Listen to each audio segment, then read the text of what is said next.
Do you hear friends talk about credit cards a lot on Nope. campus? I literally don't talk about money with anyone.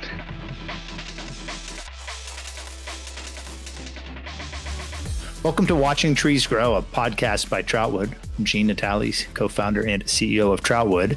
Today's episode, we're going to take a question on credit cards. Aruj, welcome to the podcast. Hello, Gene. Thanks for having me. No, my pleasure, Aruj. I appreciate your questions and just knowing in our Slack dialogue for the week, this is a topic that was important to you and that you wanted to discuss with the community. I'm curious for a little bit of the background why.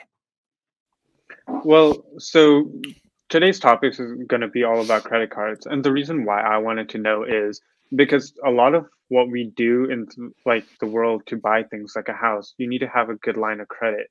How do you develop that? How do you manage a credit card? Things like that. I've never been told this. No one in school tells me like this is how you should do things. So might as well get the answer here. But Aruj, what year in school are you right now? I'm a junior in college. I want to bridge. You said something important that I want to bridge, and that was if I want to buy a home, I need a good line of credit. And that's because we don't pay cash for a home in most cases. We don't, use Apple Pay, and now I own a home. We have to get a line of credit. What is a line of credit, Aruj? So a line of credit is like for a bank to know that you are a trustworthy person to lend money to, so that you aren't just taking like $1 million from a bank and just going spending it on some like gambling, for example. You're actually using that money to invest into a thing like a house or business, whatever, and you are trustworthy enough so that you give them like start paying it back. And what links a credit card in your mind to that important decision of buying a home down the road? Why do you view as a junior in college this credit card decision as so impactful?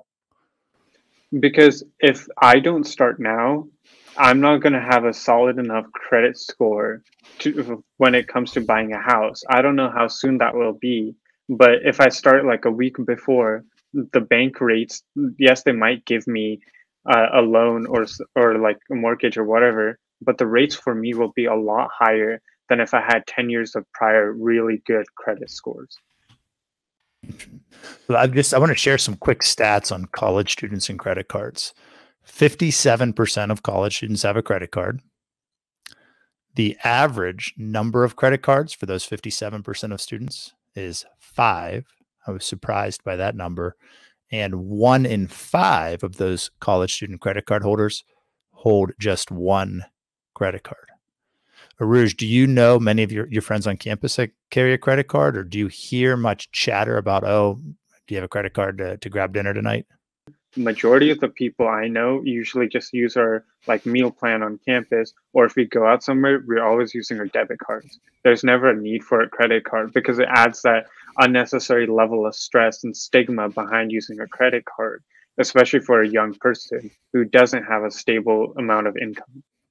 And am I correct in assuming the reason you use the word stress is because using that credit card comes with the bill later that month that you have to repay the balance?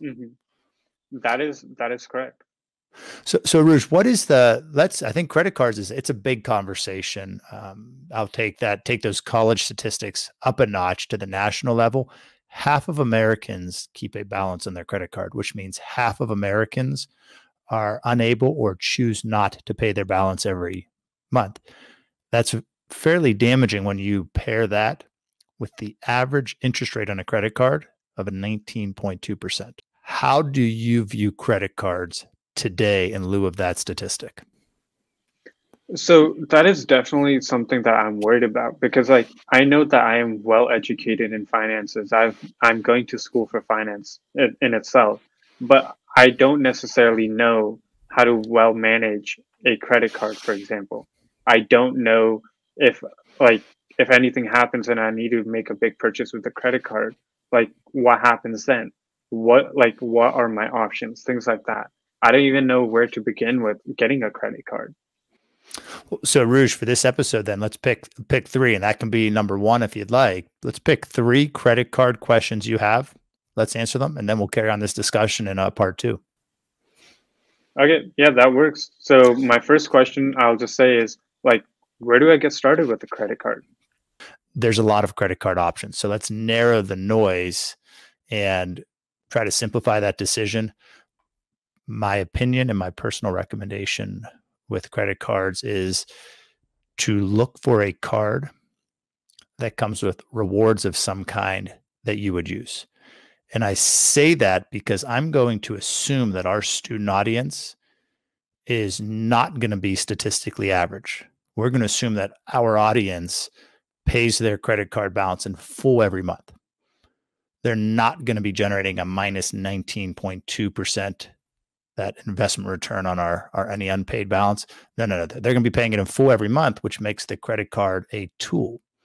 Because if you paid in full every month, you can get small benefits in the forms of rewards or points, maybe a store or a hobby, call it travel of your choosing. So a credit card used wisely is a very powerful tool in your financial toolkit. A credit card used improperly is one of the most damaging forms of credit. If it is the most damaging form of credit.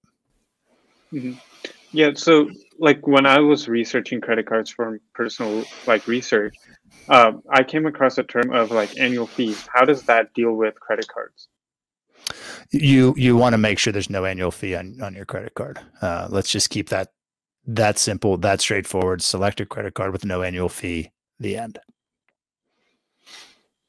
Yeah, that makes sense. And like, how do I know which one's a good one? Like you were speaking about, is I go get something with benefits. I like pay back in full every month. But how do I know it's still a good one? You know, like I can go to a big bank, or I can just go get one from like a different place. You know, so how can I differentiate between those two? I think that's a personal choice. And again, working under the assumption that our audience is going to pay their credit card in full every month, pick your favorite hobby. If you like camping, maybe the REI credit card. If you like travel, find one that you can, directly use for airline miles and as many airline miles as you can get. So as long as there's no annual fee, uh, I think you have a lot of flexibility. The part that I'm not mentioning, Aruj, and let's call this the what if I can't repay my balance in full, is you have to be cognizant of the APR, the annual percent rate that the credit card applies after the typical 12-month grace period. Read the small print. There's not a chance I read the small print, years ago as a college student doing that. So be cognizant of that grace period and the interest rate that kicks in afterwards. If there is any chance of you being unable to repay that credit card. Aruj, one kind of a concluding thought on this topic, because prior to a mistake occurring, probably most people assume, well, I'm not going to make a mistake. This sounds great. I'm going to go find one that gives me, tons of airline miles or tons of camping equipment or maybe a sporting event. It's the temptation of a credit card that can get out of control, or maybe that unexpected, loss of income. And now I'm using the credit card, past my means. That's when it can become a trap. Here's one very important thing for our student audience. When you get your first credit card, it's not unlimited capital. Most credit cards, you'll get $500 at that starting amount. So there is a process. There are some safety measures built into the early part of getting a credit card, but it still falls on us, the individual, to not make credit card mistakes. Do you feel a little better, Rouge, after raising the first question on credit I cards? definitely I definitely do, just because now I know that, hey, I'm able to go get a credit card and I'm not going to be like drowning in debt my whole life, you know? I have some solution, I have some way of thinking about it that can definitely help me personally and like other people I know learn, hey, let's not impulse buy. And if I am impulse buying, let's see if I have enough money to do that and pay it in full so that I'm not going over like let's say spending $1 million when I only have $1,000 in my bank. Mm-hmm. Aruj, as we wrap up this episode, I'd like you to share the story that you shared with me, why you wanted to talk about this topic. What was the impetus for saying, Gene, can we talk about credit cards? So the reason why I wanted to do that is someone at work was talking about credit cards, and like it wasn't in a good manner. It was in the manner of there's millions of Americans who get themselves a credit card, and what they do is essentially spend a lot, and they don't necessarily know the repercussions that come with a credit card.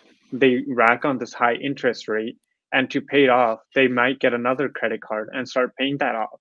Now they have to pay two credit cards, and the debt just keeps piling and piling, and you're not necessarily able to dig yourself out of that unless you get a significant helper or significant cash from somewhere, because it's just like 19%. You said that's an incredible number. you know Mhm. i I personally don't have that much money coming in. If I get a credit card and I spend way over my limit, I'm probably not going to get out of that for a very, very, very long time. Aruj, I appreciate that, and I hear you. My challenge to you as we prepare to do a follow-up episode to this conversation, let's both do some homework. Let's really dive into second level questions now as we've addressed your first round of concerns. And I'll also throw that same question out to our audience. If you have a credit card concern or a question you would like us to address, please don't hesitate to reach out. Aruj, thank you. This was fun. Thank you, Gene. Thank you for tuning in to Watching Trees Grow, a podcast by Troutwood.